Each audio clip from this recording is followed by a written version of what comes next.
Okay. So welcome back to this second or third, I don't know, afternoon panel or section of our conference, and so we have now a series of two presentations from Zoom, and so all should be okay technically, we hope. And it is my pleasure to introduce the speakers of this panel. First one is Professor Sergei Prozorov. Is a professor of political science at the University of Jyväskylä in Finland.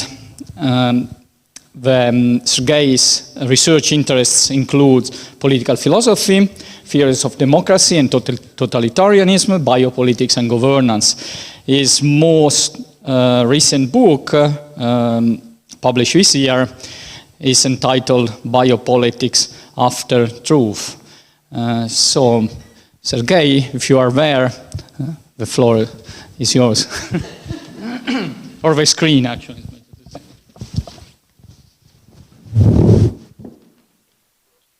Right. Thank you for the introduction. I don't know, can you hear me or see me? Yeah. Yes? Thanks a lot.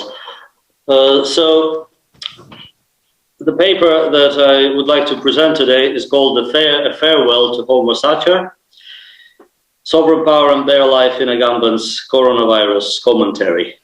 So I'm sorry to say from the outset that I'm also going to be talking about Agamben, like many previous speakers. Sorry about that. Nobody's perfect, neither me nor Agamben, as I will try to show during this talk. So the imperfections of Agamben that I'm going to be talking about do not merely pertain to the coronavirus commentary, which for me is more of a springboard or point of departure for a more critical re-engagement with the more fundamental points of Agamben's political philosophy as expressed in the first volume of Homo Sacer, which is called Sovereign Power and Bare Life. So I will start with the coronavirus commentary and then move on to considering this relation, which is expressed in the subtitle, Sovereign Power and Bare Life. And my focus is going to be on the conjunction. I'm going to talk about the and what the and means in this context. But let's start first with the coronavirus writings, which Agamben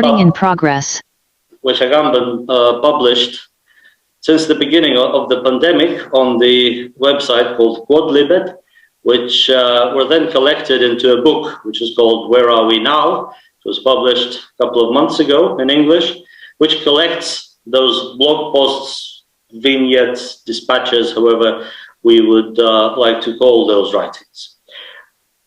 These writings became an object of controversy and criticism because of their apparently extreme character when talking about the pandemic, its management and its implications for contemporary societies.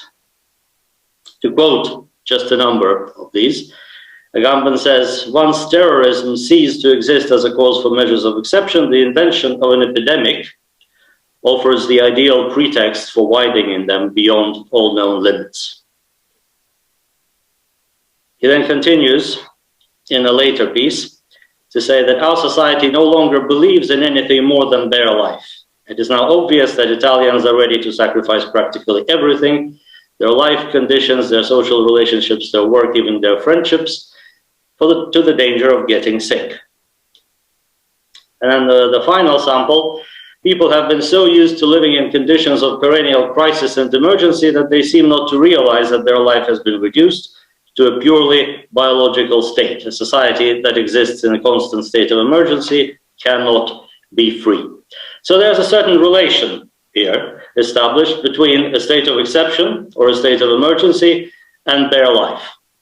And of course, if we would like to investigate this relation further, we need go no further than the opening statement in the introduction to Homo Sacer, the first volume, Sovereign Power of Bare Life, in which Agamben says, and I will return to this sentence, but actually two sentences, a number of times, the inclusion of bare life in the political realm constitutes the original, if concealed, nucleus of sovereign power.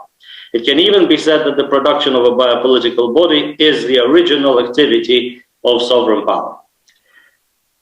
Now, this conceptual logic, whereby sovereignty and biopolitics are as such indistinct from the very origin of politics as the existence of organized communities, this logic forms the basis of Agamben's critical response to the pandemic. What's the problem with the pandemic? Well, it brings sovereign power and bare life ever closer together, more and more.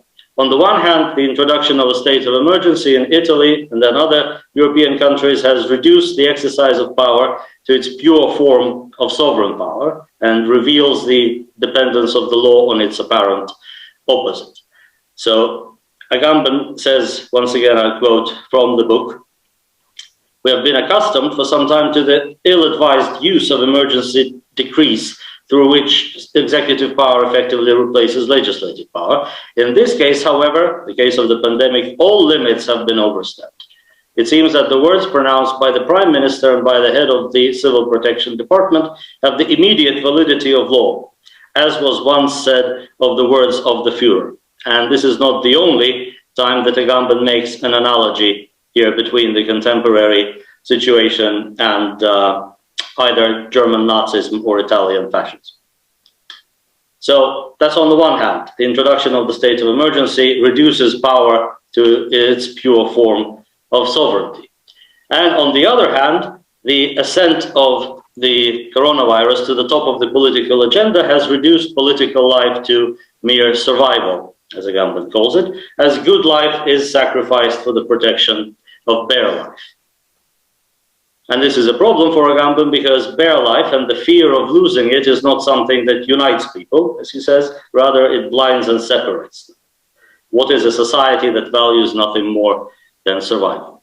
So it appears from these statements that for Agamben, the pandemic serves as a vindication of the thesis of Homo Sacer, which originally was developed in the aftermath of the end of the Cold War, very much under the impression of the Yugoslav wars of the early 1990s. And it seems like those theses have only been strengthened in the current situation, so that even relatively innocuous measures from mask mandates to the shift to online education exemplify a rather far more ominous tendency towards the articulation of the state of exception and a life devoid of form of bare life, so that Agamben is able to argue, and this is where the statements do get a little bit extreme indeed, that a country that decides to renounce its face, to cover with masks the faces of its citizens, has purged itself of any political dimension. And my personal favorite of these, the professors who agree to subject themselves to the new online dictatorship and to hold all their classes remotely are the exact equivalent of those university professors who in 1931 swore allegiance to the fascist regime. All right. So as I said in the beginning, there's no shortage of criticism of this, of these statements, of this approach, and I'm not going to add to them. In fact, I'm somewhat baffled sometimes by the nature of this criticism, which accuses Agamben here of being overly polemical or of exaggerating things, of being hyperbolic, as if there's a more moderate or measured Agamben to be found somewhere else. Right? But we need only recall the response, the first response to the publication of Homo Sacer in 1995 to see that the same accusations of hyperbole and exaggeration were there, with regard, for example, to the thesis about the camp as the nomos of the modern, or to the statement that we are all virtually homines sacri, which accused much the same uproar as today's statements on the coronavirus. So we're not dealing with hyperbole and exaggeration as merely individual idiosyncrasy, as if the pandemic just agitated Agamben a little bit too much. This is something that arises from the conceptual logic at work in his theory. So he is in fact remarkably consistent. He's not saying almost anything in those blog posts in Where Are We Now that he doesn't already say in Homo Sacer Volume 1 and then the subsequent book, The State of Exception. So if we are going to criticize those statements, then we might as well go back to that theoretical logic, that conceptual logic, that constellation, and see what's wrong with it if it happens to generate these statements that we tend to dismiss as hyperbolic. So the overall argument of this paper is that the articulation of sovereign power and bare life, which was first posited in Homo Sacer 1 and now reaffirmed in Where Are We Now, is problematic, flawed, due to the belonging of the two concepts to different planes analytically or conceptually, respectively empirical in the case of the state of exception and transcendental or quasi-transcendental with regard to bare life. So what Agamben does is establish their articulation. So sovereign power and bare life, the subtitle of the book, means that those two concepts come together. And where do they come together? Exactly in the figure of Homo Sacer, which is the articulation of state of exception and bare life. A bare life caught up in the state of exception. A bare life included as excluded, etc., etc. So my argument is that this articulation cannot take place, so that Agamben's argument, which makes the inescapable horizon of Western politics of a relation that is at best contrived and somewhat dubious, thereby becomes quite problematic.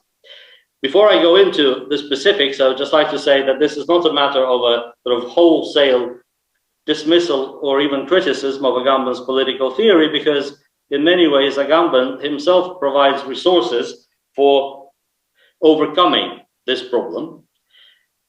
And those resources were there even in the first volume of Homo Sacer, and they became increasingly more pronounced in the later volumes of the Homo Sacer series, and especially the final one called The Use of Bodies, and hopefully I will have time to talk a little bit about that at the end.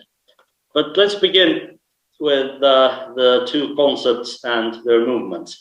So what is the state of exception for Agamben? The state of exception is the essence of sovereign power. Here Agamben follows Carl Schmitt almost to the letter, but then he complicates the picture quite a bit, because for Schmitt the state of exception was itself exceptional. Yeah, it was an act whereby sovereign power connected itself to life, breaking through the legal machine, or the machine of legalism, legal positivism that Schmitt was targeting in his critique. So for Schmitt, the state of exception is a violent act of breaking through the normative and breaking with the norm. What Agamben adds to this is the fact that this breaking with the norm is itself the new norm, insofar as these ruptures with the norm are becoming regular and regularized. And he develops this argument in the following way. I quote again from the book on the pandemic. What the epidemic is making clear is that the state of exception, which governments have for quite some time accustomed us to, has finally become the norm. More serious epidemics have happened in the past, but nobody ever dared declare for that reason a state of emergency, which keeps us from moving like the present one does. So this statement indicates a kind of somewhat flawed logic that Agamben has with regard to analyzing the state of exception as at once something absolutely ancient. Indeed, the declaration of the state of exception, the inclusive exclusion relationship, is the original activity of sovereign power, and by this Agamben basically means the beginning of human history. He has a permanent reference in his books to 40 millennia. Okay? If something started, if politics started somewhere, that would be 40,000 years ago, and it's been going downhill ever since, you could say. Right? So it's an original activity of sovereign power, but it is only now coming to light, or it coming into its own fully. Right? So to return to this quote that I just said, governments have for quite some time accustomed us to the state of exception, but nobody ever in history dared declare a state of emergency of the kind that has been declared now. Right? So it's been this way always, and now it's happening for the first time. So the state of exception is an originary activity of sovereign power which keeps on becoming the rule again and again, every time as if for the first time. So that it brings to clarity what has always been there, but something that no one ever thought of actually doing. So the state of exception thereby becomes subject to a double indistinction. First of all, insofar as it's the original activity of sovereign power, all states of exceptions are indistinct. So from this perspective, it becomes clear why Agamben speaks quite controversially of the inner solidarity of democracy and totalitarianism in Homo Sacer 1. Their inner solidarity is simply there by definition insofar as both regimes are political orders and all political orders are constituted by the exceptional decision, the Schmittian decision, that in which bare life then is caught up, but we'll get to bare life soon. And then there's a second indistinction. All of these states of exception that are indistinct from each other are also indistinct from the norm. So by means of these two indistinctions, the state of exception loses all empirical intelligibility, in a sense that it becomes impossible to say, pointing to a particular case in space and time, is this a state of exception? Instead, it becomes a condition of our access to politics as such, because if we wonder what politics is, sovereign politics or biopolitics, we will get the definition of what is the original activity of power. Now, since Kant, we refer to those conditions of access or conditions of possibility of our statements as transcendentals. So this is what Agamben performs, the movement, the conceptual movement that he performs in the beginning of Homo Sacer. So states of exception, or states of emergency, which are empirical or historical occurrences that have a beginning and an end and a reason, become a transcendental condition for understanding politics as such. And as a result of this, we are able to recognize what politics is throughout history, but only at the price, of course, of recognizing it as always the same. Okay, let's move from here to the question of bare life, because there we have exactly the opposite movement. That is from the transcendental to the empirical. So we recall that the concept of bare life in Homo Sacer functions as the transition from unqualified life, zoe, to qualified life of bios. So for any positive form of life whatsoever to be instituted, zoe as unqualified life, life as such, must be included into it, but in a very particular mode, included as excluded. So included as a negative foundation, something both presupposed and defaced at once, or presupposed as effaced. So bare life is not natural life. In fact, it would be better perhaps to translate it not as bare life, but as bared life, because it is always, its bareness is always a result of some activity, which is negation. Yes? But if this is the status of the concept, which it is in Agamben's text, then bare life is the negative foundation of all forms of life, but itself, it belongs strictly to the order of transcendental presuppositions. It couldn't possibly have an empirical referent of its own. We could say, to make a bold claim, bare life does not exist. Instead, it is something that must be presupposed for forms of life of various kinds to exist as such. So bare life is the presupposition of formless life or life as such, which must have preceded the formation of any form, but it cannot be accessed as such. It can be only presupposed as already negated. And every actually existing life is in a form. However unappealing or worthless this form might appear to some observers, including Agamben. So it is impossible to pass, just as it is impossible to pass from empirical states of exception to a single concept of the state of exception as such. Yes, it is just as impossible to find a single empirical referent of bare life.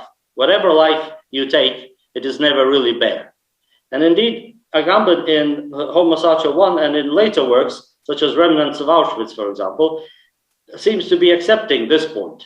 If we take the harrowing example of the Musulman in Remnants of Auschwitz, the book concludes on the paradox whereby the Musulman, the subject, reduced to bare life in the camps, and a subject who has become completely devoid of a form of life, including language, begins to speak or becomes a witness that is impossible, thereby testifying that even every effort of deforming life does not leave you with bare life as indeed an empirical reference. Whatever life you find, it is never bare.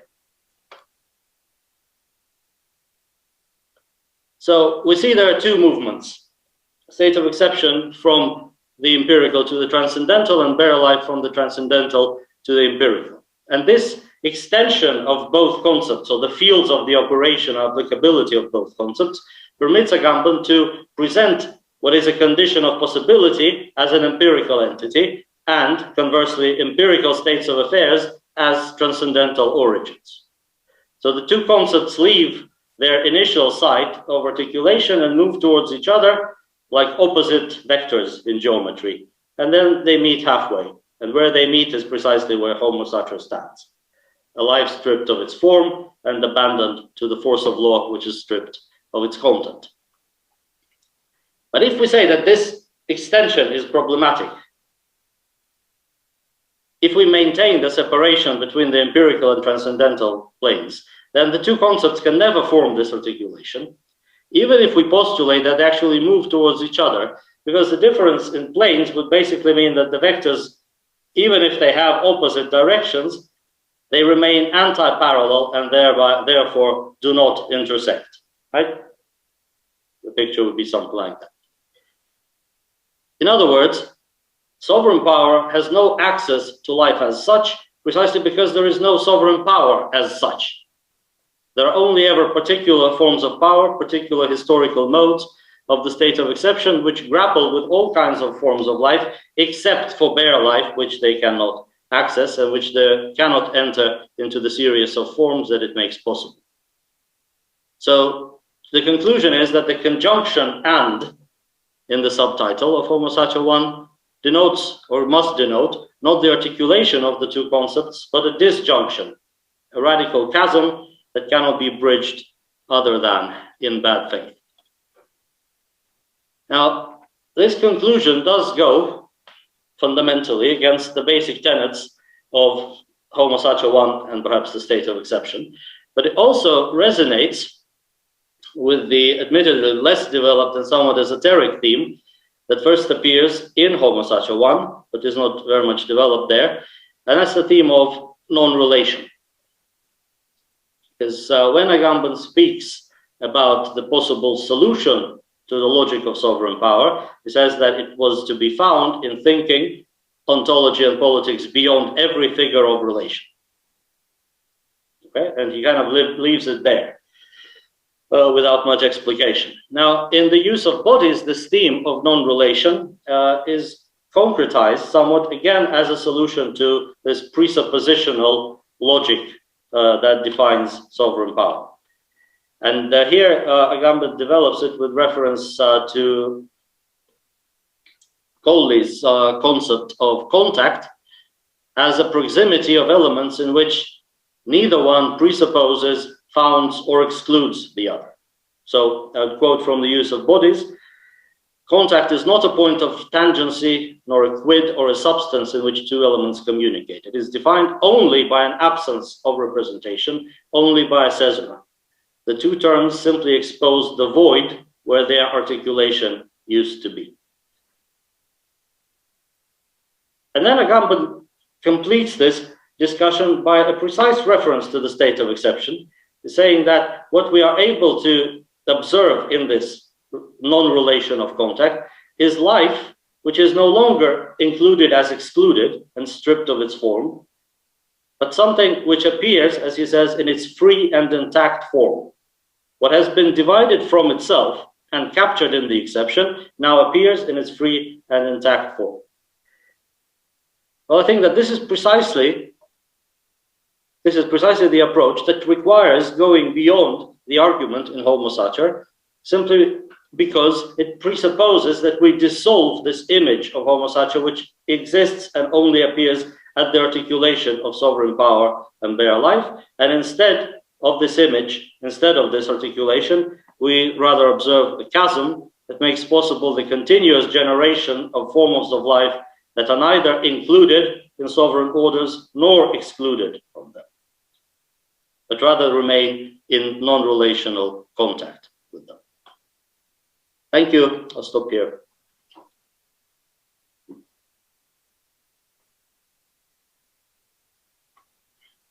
Very much. I think that the talk also clarified or contributed to clarified a lot of things that we discussed this morning, actually.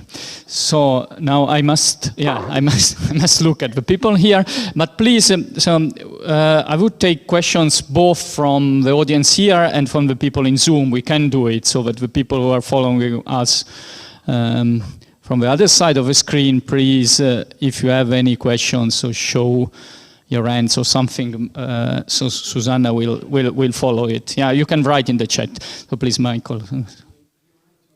Yeah, okay. Thank you, Daniel.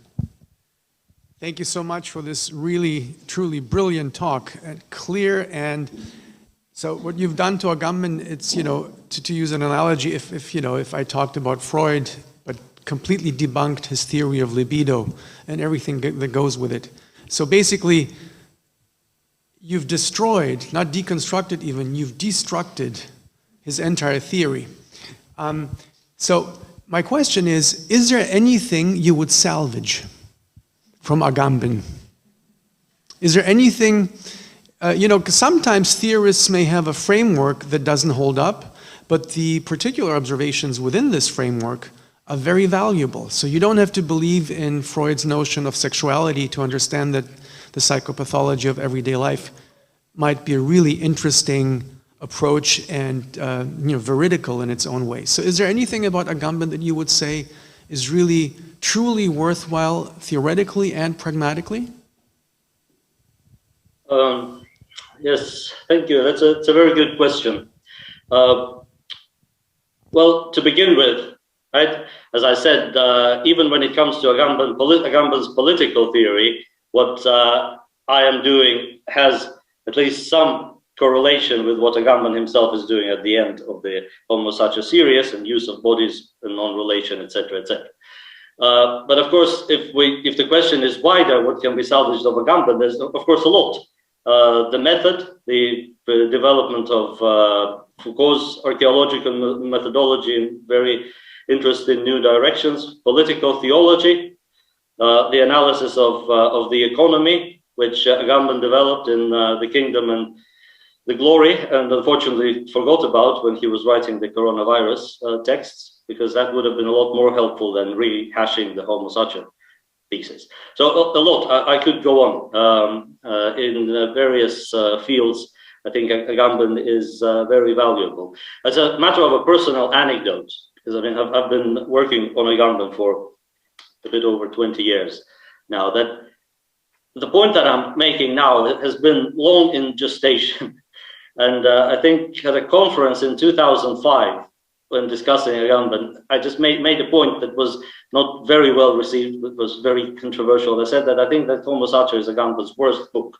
The audience froze for a few minutes, but then I kind of explained it. I do believe that the political theory developed in Homo Sacer is remarkably problematic. I mean, it's a sort of inverted Schmittianism, which doesn't leave you anywhere else than in a kind of resigned despair, because it's a wholesale macro-historical or trans-historical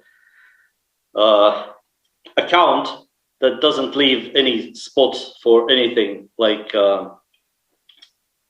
resistance or even liberty or freedom to be inserted in there. But luckily that's not all of Agamben, and there's a lot more, both political Agamben and of course Agamben working in other fields, aesthetics, political theology. Indeed, the essayistic Agamben is perhaps my personal favorite, but that's not the subject of the present conference.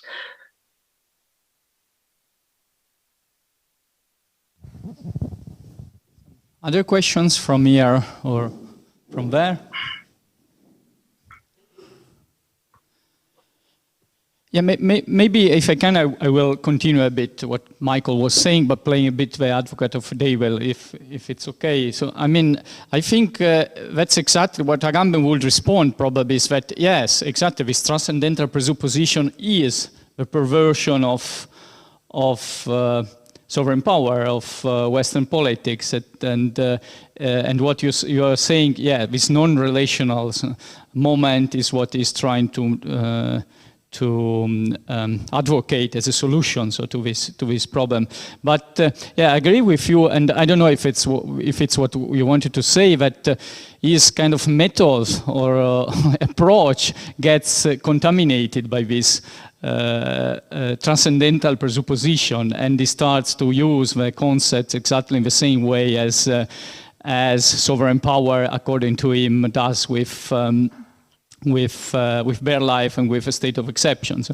But I think if you say that this positive moment can be kept while this critical one is to be renounced, then yeah, a question could be: is it possible so to keep only this final part while discarding all the others? And for the COVID aspects, I think, yes, you are completely right. It's a kind of inevitability. It's nothing new. So I mean, it's what we would expect that from Agamben. But what if you can comment on this non-relational aspect that you seem to kind of say that it's something valuable, and is it possible to keep this without the critical part? Okay. Well, if we say that, okay, what Agamben produces is this articulation of sovereign power as the state of exception and bare life as its product, and when the two get articulated, we get Homo Sacer. And from this perspective, when he says in the book that we are all virtually homines sacri, he's not saying anything but repeating his own definition. It's not because we are exposed to death at the hands of anyone, right? Which hopefully is not the state of affairs with anybody in this room or online. Yes, it's not because of that. It's not something which is attested, it's empirically or historically. This is simply a part of the definition of Western politics as it has been from times immemorial, as it has been from when human beings began to speak and forming communities. This is this 40 millennia that he persistently refers to. So this is a problematic articulation. But if the articulation is gone, right, and if then we have a non-relation, then we would have a situation whereby a set of empirical states of exception or states of emergency or other sovereign acts of power which need not be restricted to the state of emergency, since simply we're not obliged to follow Carl Schmitt whenever we're talking about politics, right? So a series of empirical states confront, yes, also a series of empirical forms of life which are generated through the presupposition of bare life. I generally follow Agamben's argument on this. that bare life is indeed a transcendental presupposition for whatever positive form of life to be constituted. Life as such needs to be presupposed and negated at the same time. This is a conceptual argument, but making out of this conceptual argument, which is perfectly innocent, because negation here does not involve any elimination and annihilation. When he articulates those two things, it becomes ominous, tragic, inescapable, etc., etc. But instead, if in a non-relational version, we basically have various states of power and various forms of life grappling with one another, sometimes one side winning, the other side losing, we basically have a conception which is closer to Foucauldian concept of power relations, where Foucault analyzed them as strategically reversible games, right, of power and resistance. So sovereign power and forms of life, but not bare life, are always engaged in a strategic game in which every victory is reversible, in which every state of affairs in principle can be undone and then redone again. This is a more accessible and acceptable, for me, image of politics than the one characterized by Homo Sacer and the exposure to violent death at any moment in time. Okay, thank you very much, Timothy.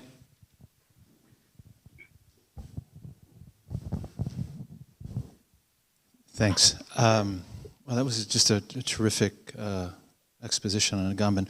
Just a quick question, I think. I'd be very curious to hear what you have to say about any connection you see running between sort of that non-relation that you mentioned and the Agamben that is closer to my heart, which is the coming community and the whatever singularity. Is that, because that's a text that I don't think you reference, and so I'm just curious how you position that in terms of the Homo Sacer argument that you're making. Thanks. Yes, thank you.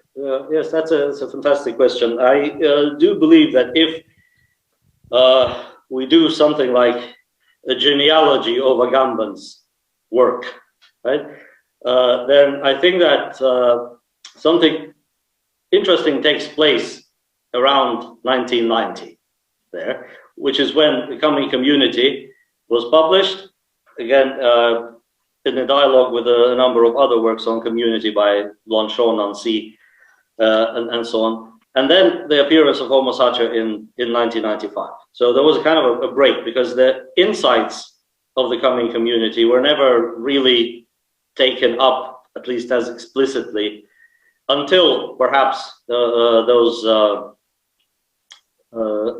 later works.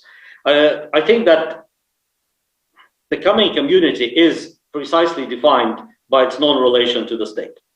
Yes. So it is something which is subtracted from state power, and it subtracts itself in such a way that it does not have any assignable identity, and precisely because it does not have an identity, the state cannot seize it.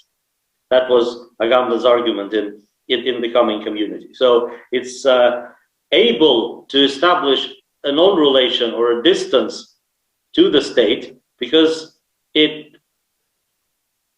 abolishes the logic of identity that would have perhaps otherwise guided it to the takeover of the state, the capture of the state, becoming a new state, etc., etc. Instead, it subtracts itself from the state form as such and kind of is left outside it in a non-relation with it.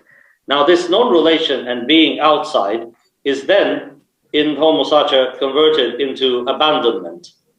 Yes, also with reference to Jean-Luc Nancy's concept of abandoned being. And then this abandonment is converted into the ban, the sovereign ban, and the Homo Sacer. So a very general condition of simply being outside, subtracted from, becomes a condition already specified in its sort of utmost powerlessness, which is perhaps a move explained by some empirical or historical events, as I said, when Homo Sacer was very clearly influenced by the Yugoslav wars, in which you had something like a reenactment of the worst excesses of the Second World War, but on a smaller, luckily, level.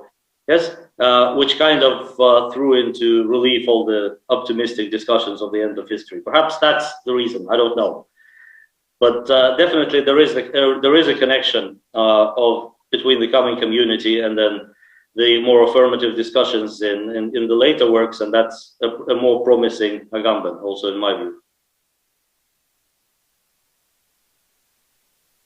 I would like to speak a little bit more, let you speak a little bit more about this recent book by Agamben on COVID-19. You mentioned that quickly, and I think in spite of all the very legitimate and justified criticism of his political theory, generally speaking, this book is quite remarkable. We have to consider that well, it appeared in Italy at the end of last year, I think, and was now translated into English in spring sometime.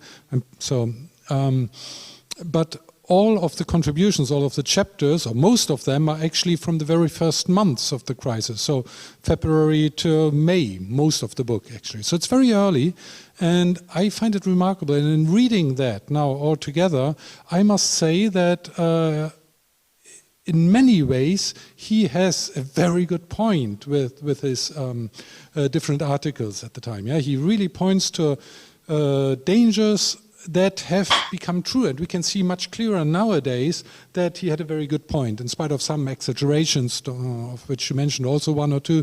But what is your position on that? Would you say that all of that is also now to be dismissed because of the flaws in his general conception of political theory, or would you not think that he has quite a good insight in the political makings of this crisis?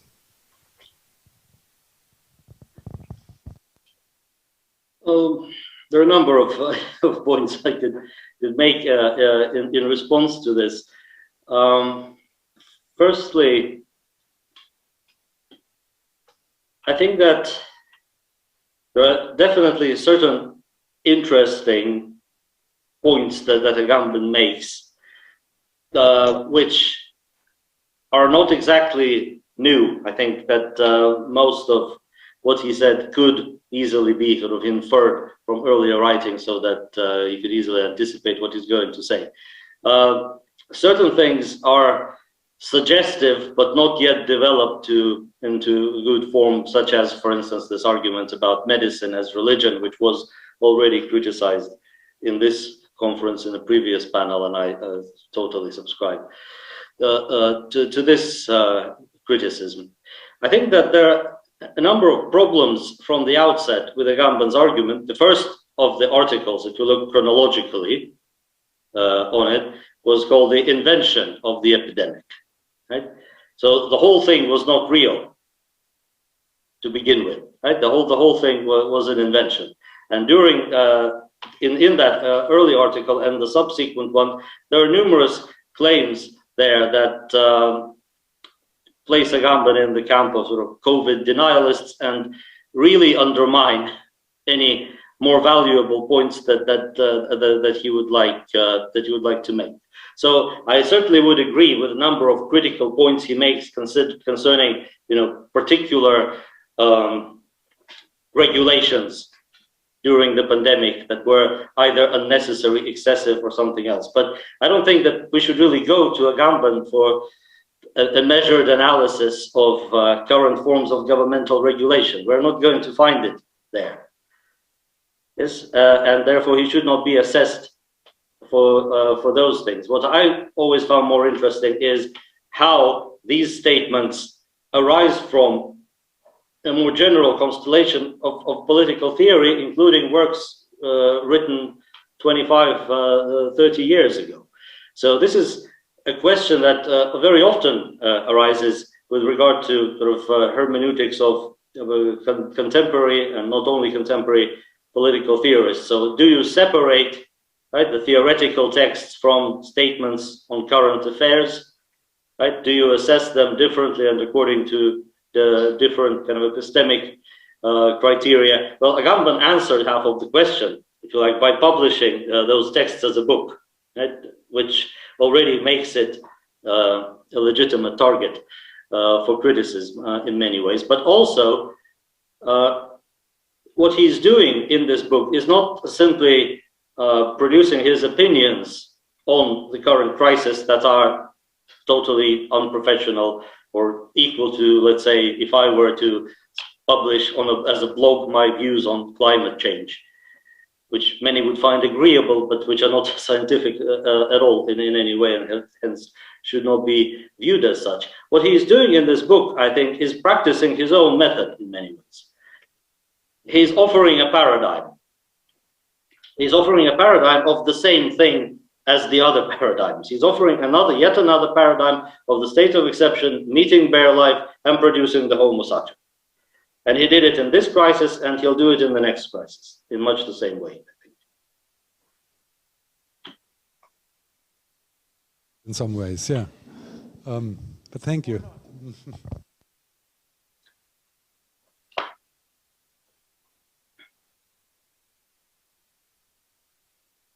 So the next speaker is, once again, first of all, thank you very much, Sergei.